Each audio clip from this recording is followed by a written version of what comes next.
3వ ఎపిసోడు. అయితే నువ్వు ఆ బాధను ఎంత బాగా ఎదుర్కొంటున్నావు, ఎంత ధైర్యంగా తట్టుకుంటున్నావు అనేదే విన్నప్పుడు నేను నిజంగానే ఆశ్చర్యపోతూ ఉంటాను. నేనంటూ నేర్చుకోవాల్సింది చాలా ఉంది అని అనిపించింది. ఆ మాటలు విన్న కల్పకం ఆశ్చర్యంతో విప్పారిన నేత్రాలతో ఆమెను కొన్ని క్షణాలు చూస్తూ ఉండిపోయింది. నిజం కల్పకం, నేను నిన్ను ముఖస్తోత్రం చేయట్లేదు. మన ఆడవాళ్ళకి ఎప్పుడు ఏ కష్టాలు ఎదురవుతూ ఉంటాయో తెలియదు. ధైర్యమే ప్రధానం మనకి. కల్పకము మందహాసంతో స్వచ్ఛమైన ఆనందం కనిపించింది.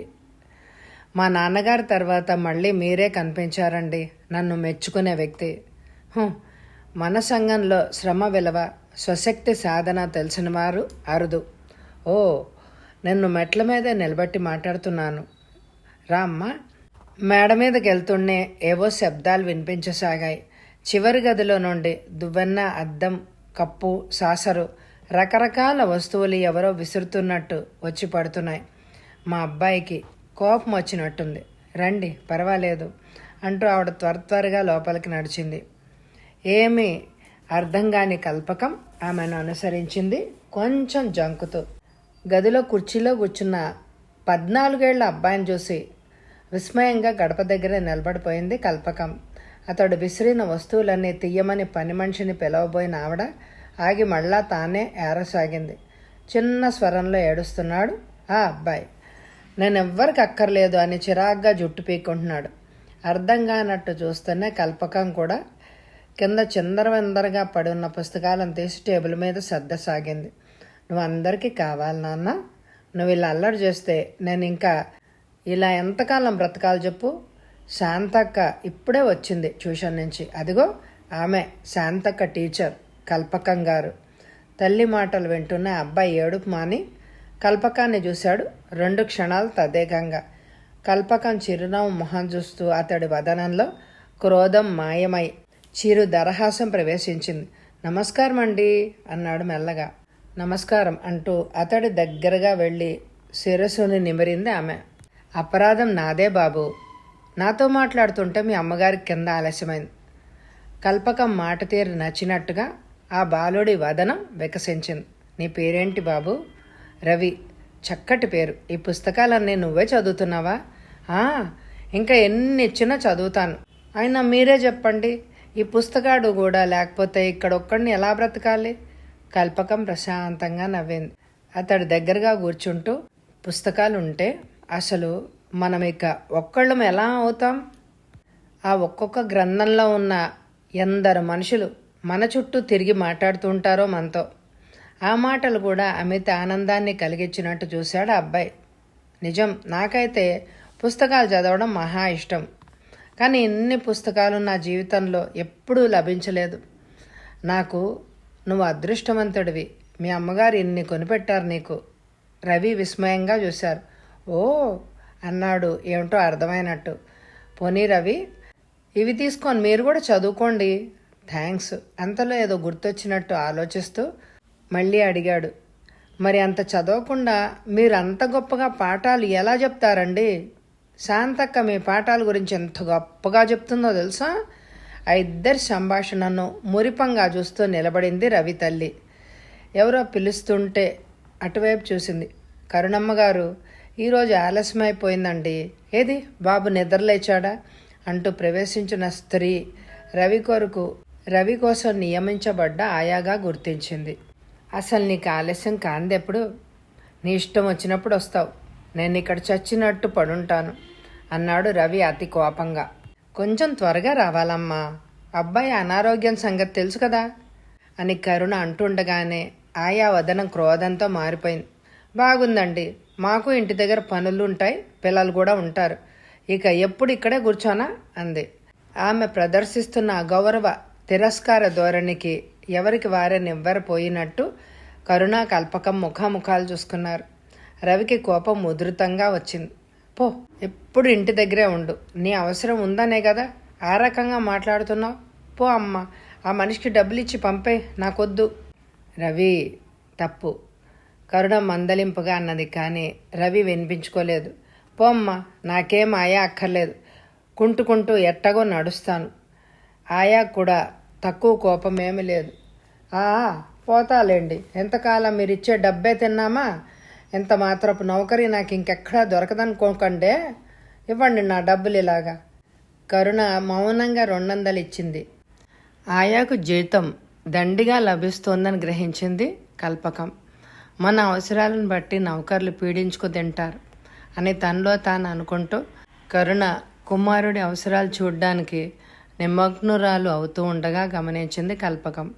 వెలుపలికి వచ్చి వరండాలో నిలబడింది.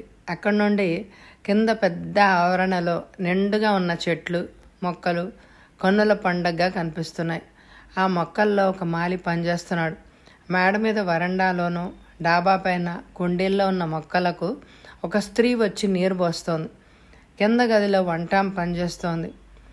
ఇంతటి ఐశ్వర్యానికి వైభవానికి యజమాని కరుణగారు. ఆనందంగా లేరు. బాధలు సమస్యలు ఆవిడ చుట్టూ పరిభ్రమిస్తున్నాయి అని వేరే చెప్పవసరం లేదు. బాధగా నవ్వుకుంది కల్పకం. నా బాధలు ఒక రకం, వీరి బాధలు ఒక రకం, నాకంటే ఎక్కువ బాధలు ఒక రకంగా వీరివే. ఏంటి ఆలోచిస్తున్నారు టీచర్ అని శాంతి ప్రవేశించడంతో అటు తిరిగింది నవ్వుతూ. వరండా చివర కుర్చీలలో కూర్చున్నారు వచ్చి. కరుణావతి కూడా వచ్చింది రవి చక్రాల కుర్చీని తోసుకుంటూ. శాంత లేచొచ్చి తమ్ముడి పనిని తాను స్వీకరించింది. కుర్చీని ఆ పెద్ద వరండాలో చివరికి తోసుకెళ్ళి తాను రవి అక్కడ మాట్లాడుకుంటూ కూర్చున్నారు. పని మనిషి తెచ్చిన కాఫీని కలిపి కల్పకానికి అందించింది. తాను తీసుకుంటూ అలసినట్టు వెనక్కి వాలి కళ్ళు మూసుకుంది కరుణ. బాగా అలసినట్టున్నారు అన్నది కల్పకం. అంటూ నెట్టొచ్చింది కమల. నేను ఇంకా వెళ్ళొస్తానండి అన్నది కల్పకం వాలుతున్న సంజను గమనిస్తూ. పర్వాలేదు కూర్చో అమ్మా, నేనసలు నీతో మాట్లాడిందేది. కొంతసేపు అలా వరండా చివర కూర్చున్న సంతానాన్ని చూస్తూ ఉండిపోయింది. హఠాత్తుగా అంది, రవి సాధారణంగా ఎవ్వరిని ఇష్టపడడమే లేదు ఈ మధ్య, కానీ మీపై చాలా గౌరవం ఏర్పరచుకున్నాడు. ఎందుకో తెలుసా? చెప్పండి అన్నది కల్పకం నవ్వుతూ.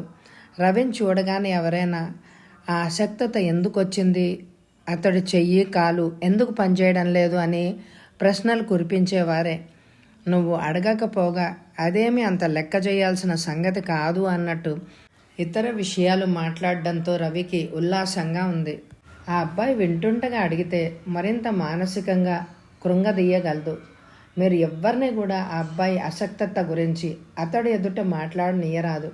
నిజమే, కానీ అది నాకు తెలియదు కదా. అంతగా అటువంటి విషయాలు నాకు తెలియవు. నువ్వు తనకిష్టమైన పుస్తకాల విషయం మాట్లాడేసరికి రవికి అందలం ఎక్కినంత ఆనందంగా ఉంది. మందహాసం చేసి ఊరుకుంది కల్పకం. రవిని గురించిన వివరాలు అలా ఎందుకయ్యాడో అడగవా కల్పకం? కరుణ ప్రశ్నకు కల్పకం 2 నిమిషాల కాలం నిదానించింది. అభ్యంతరం లేకుంటే మీరే చెప్తారు కదా, నేను అడిగితే మాత్రం మీకు కూడా బాధ ఇదా? అందుకే అడగలేదు.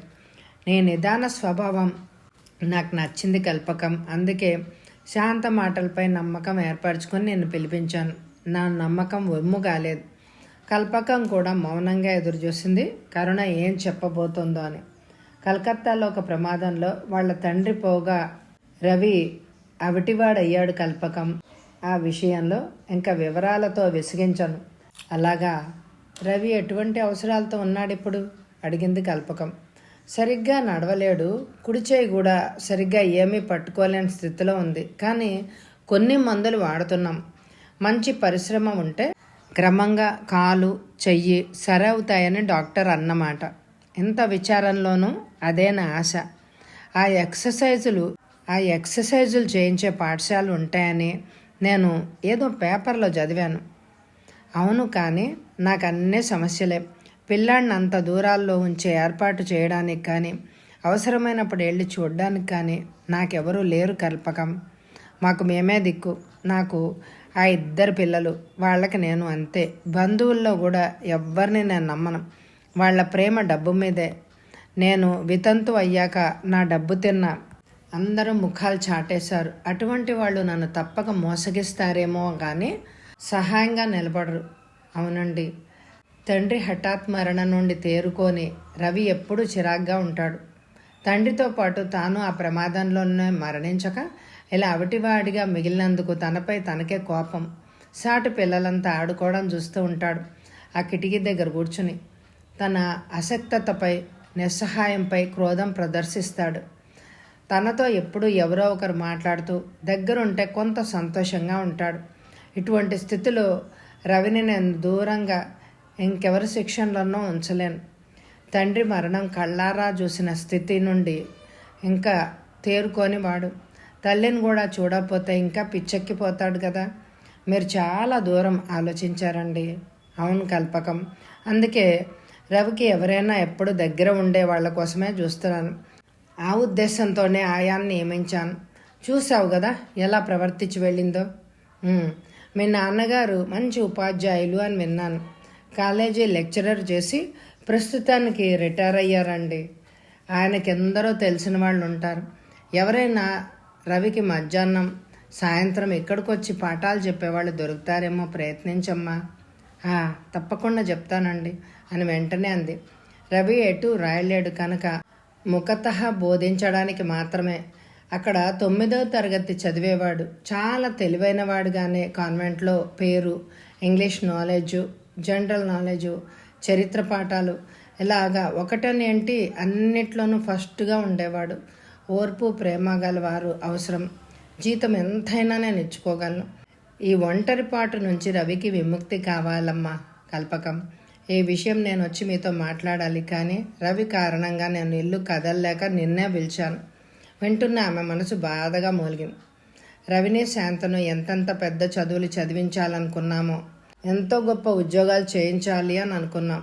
కర్మ ఇలా మారింది వాళ్ళ బ్రతుకులు అంటున్న కరుణ కంఠం దుఃఖంతో పూడుకుపోయింది. కల్పకం ఆ క్షణంలో తాను ఆమె కంటే చిన్నదాన్నని కూడా మర్చిపోయి ఓదార్పు వాక్యాలు పలికింది. అలా బాధపడకండి. ఇంతకంటే ఎక్కువ బాధలు పడేవాడు కూడా ఈ ప్రపంచంలో ఎందరో ఉన్నారు, మీకు తెలుసు. కాకుంటే దుఃఖంతో ఆ సంగతి విస్మరిస్తున్నారు మీరు. మనం వాళ్ళకంటే కాస్త మెరుగ్గా ఉన్నామనే తృప్తి, విధి విధించిన ఈ శిక్షను నవ్వుతూ ధైర్యంగా అనుభవించాలండి. ఇది చెప్పడం సులభమే, కానీ సాధన కష్టం. అయినా సాధన వల్ల సమకూడని పని లేదు. కరుణ విప్పారిన నేత్రాలతో చూసింది కల్పకాన్ని. నిజం కల్పకం, నీ మాటలు వింటుంటే నాలో కూడా పోయిన ధైర్యం మళ్ళీ తిరిగి వస్తోంది. ఇక నేను వెళ్తానండి మరి. చాలా కృతజ్ఞతమ్మా, కబురంపగానే వచ్చావు. టీచర్గా నీకు అసలు తీరిక ఉండదని తెలుసు, అయినా చెప్తున్నాను. సమయం ఉంటే అప్పుడప్పుడు వస్తుంటావు కదూ. నేను కదల్లేని బందీని ఇంటికి వస్తానండి. రవికి మంచి టీచర్ని చూడమని నాన్నగారితో చెప్తానండి. థ్యాంక్స్ అంటూ కరుణ శాంతని పిలిచింది. శాంత, టీచర్ గారు వెళ్తున్నారు, ఇంటికి పంపిరా అమ్మా. వద్దండి, పక్క వీధే కదా, నేను వెళ్తాను. రవి టాటా. శాంత, వెళ్ళొస్తానమ్మా. వస్తుంటారుగా టీచర్. తప్పకుండా. మరి వెళ్ళనా? ఏమండి, మీరే నాకెందుకు చదువు చెప్పకూడదు? అప్పుడే ఒక్కొక్క లైటు స్విచ్ వేస్తోంది కరుణ. అటు వీధి దీపాలు కూడా వెలిగాయి. ఆ దీపకాంతిలో ఆశగా చూస్తున్న రవి వదనాన్ని కొన్ని లిప్తాల కాలం తదేకంగా చూస్తూ ఉండిపోయింది కల్పకం. ఏమండి, మాట్లాడరే? టీచర్ గారికి ఇంటి దగ్గర చాలామంది స్టూడెంట్స్ ఉన్నారు రవి, వారికి కుదరదు అని నచ్చజెప్ప ప్రయత్నించింది కరుణ. ఓ అవును కాదు అంటున్న లేత వదనంలో నిరాశ, నిర్వేదాలు స్పష్టంగా కనిపించాయి. కల్పకం మనసు కూడా ఆర్ద్రమైంది.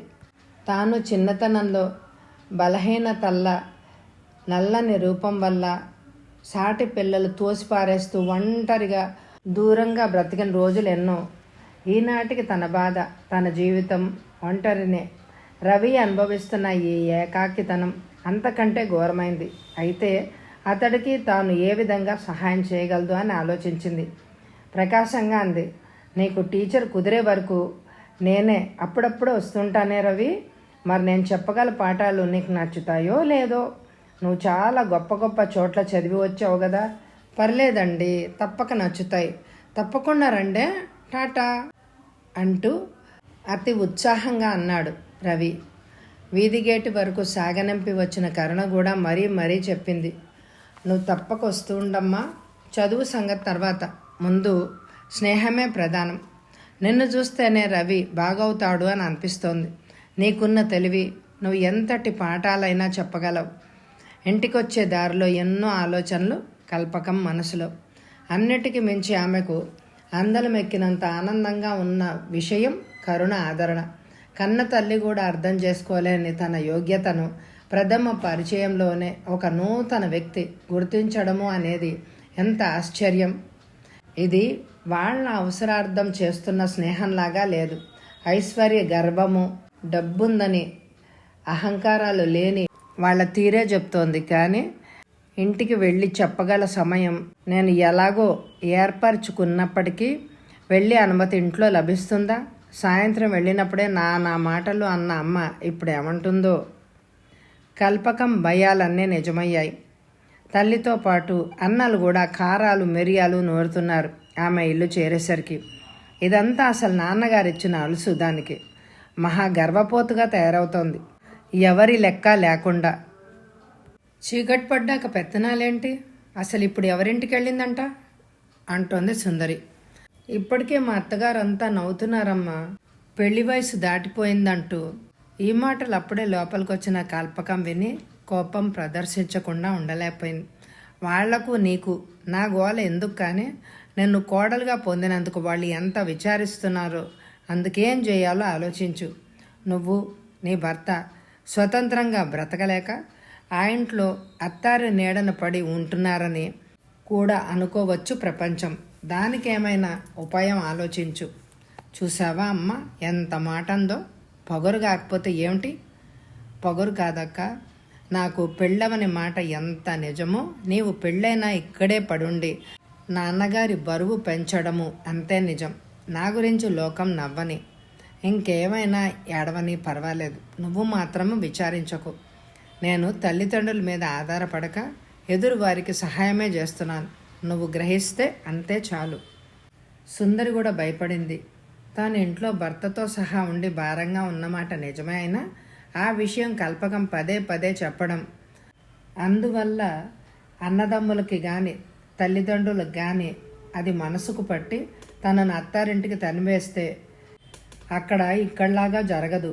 ఇలాగ అలంకరించుకొని చీరలు నగలు కట్టుకొని కూర్చోడానికి, సినిమాలు చూడడానికి ఉండదు. అందుకే సుందరి చాలా తెలివిగా ధోరణి మార్చింది. నేను అలా అనడం లేదే కల్పకం. మా మామగారి తమ్ముడి కొడుకు గంగాధరానికి నిన్ను చేస్తే బాగుంటుందన్నారు. ఆ మధ్య మీ బావగారు బోలెడంత ఆస్తి. నోరు మూసుకొని ఎవరి హద్దుల్లో వాళ్ళు ఉంటే బాగుంటుందని చెప్పు. హోటల్ రైడ్స్లో ఆ మధ్య నీచ స్త్రీలతో పట్టుబడ్డ గంగాధరమేనా? నీకు బాధగా లేదు అటువంటి హీనుడికి నన్ను గట్టపెట్టుకోవడం? బాగుంది. మగవాళ్ళకేంటి కల్పకం, పెళ్ళయ్యాక వాళ్ళే బాగుంటారు. బోలెడంత పొలాలు, మేడ. చాలు ఆపు. ముష్టిదానిలా మాట్లాడుకు, అసహ్యం వేస్తోంది. వాడి పొలాల మీద అంత మోజు ఉంటే నువ్వే ఏదో ఉపాయం ఆలోచించు. చిచి, ఎంతగా నేను నోరు మూసుకున్నా ఎందుకు ఇలా అందరూ నన్నే విసిగిస్తారో నాకు అర్థం కావడం లేదు. సుందరి, నీకు అసలు మతుందా? ఇప్పుడు కల్పకానికి పెళ్లి చేసేస్తే ఇక ఈ ఇల్లు ఎలా గడుస్తుంది? చెయ్యకపోతే ఇలాగే మనల్ని సాధిస్తూ ఉంటుందమ్మా. కల్పకం ఆనాటి కానాడు తెలివి మేరుతోంది. తనకి మా పెనమావ గారి కొడుకుతో పెళ్ళైతే అసలు దమ్మిడి కట్నం వద్దన్నారు. ఏమీ ఎప్పుడు మనం లెక్కబెట్టక్కర్లేదు. పెళ్ళి కాక ఉన్నాడు. ఇది పెళ్ళి కాకుండానే ఉంది. ఎవ్వరూ పిల్లనివ్వని వాడికి పెళ్లి చేశామన్న విశ్వాసమైనా ఉంటుంది. ఈ పెళ్లి జరిగితే మాకేమైనా డబ్బులు సాయం చేస్తాడు. మాకు అతడు సాయమా? మరి మా మామగారి అధికారం ఉందిగా, వేరే కాపురం పెట్టడానికి మాకు డబ్బేది? కల్పకంతో పెళ్లి చేస్తే ఇస్తానని అన్నట్ట. ఇంకెవరైనా అయితే పోట్లాటలతో వస్తారు. ఈ కల్పకం అయితే నెమ్మదిగా పడి ఉంటుందని కూడా అతడే అన్నాడు. వద్దులే, కల్పకం సంపాదనేగా ఇప్పుడు ఈ ఇంటిని నడుపుతోంది. మగవాడొక్కడు ఇంకా ప్రయోజకుడు కాకపోయాడు. తెలివి తక్కువ దానవమ్మ. కల్పకం అడ్డు తీరితే ఒక్కొమ్మడిగా పెళ్ళిళ్ళు అవే అయిపోతాయి, ఆడ మగ అందరికి కూడా. కల్పకం రూపానికి పెళ్ళి అయిందే చాలనుకో. ఏ బీదవాడో రోగిష్టివాడో కాకుండా ఆస్తిపరుడు కదా మా మరిది. కొంచెం అల్లరి గుణాలు ఉంటే ఏమిటి? నీకెప్పుడైనా డబ్బు వగైరా సర్దొచ్చు. అతడైతే స్వతంత్రుడు కదా. మాలాగా అత్తమామల అధికారం లేదమ్మా. ఒప్పుకో అమ్మా. అంతేనంటావా? అయితే మీ నాన్నగారు ఏమంటారో మరి. నువ్వు రాముడు లక్ష్మణుడు తెలివిగా ఒప్పించండి అమ్మా నాన్నగారిని. ఆద్యంతం కల్పకం విన్నదని ఆ తల్లి కుమార్తెకు తెలియదు.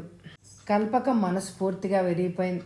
ఈ క్షణంలో తల్లి, సోదరి, తనవారు అనే మమత, మార్దవం పూర్తిగా తొలగిపోయాయి ఆ మనసున.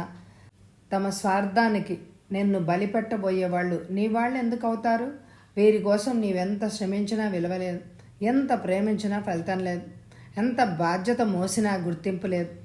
ఒసే కల్పకం, ఎంతవరకు బ్రతికిన తెలివి తక్కువ బ్రతుకు చాలు. నీ జీవితానికి ఒక చక్కని దారి వెతుక్కో.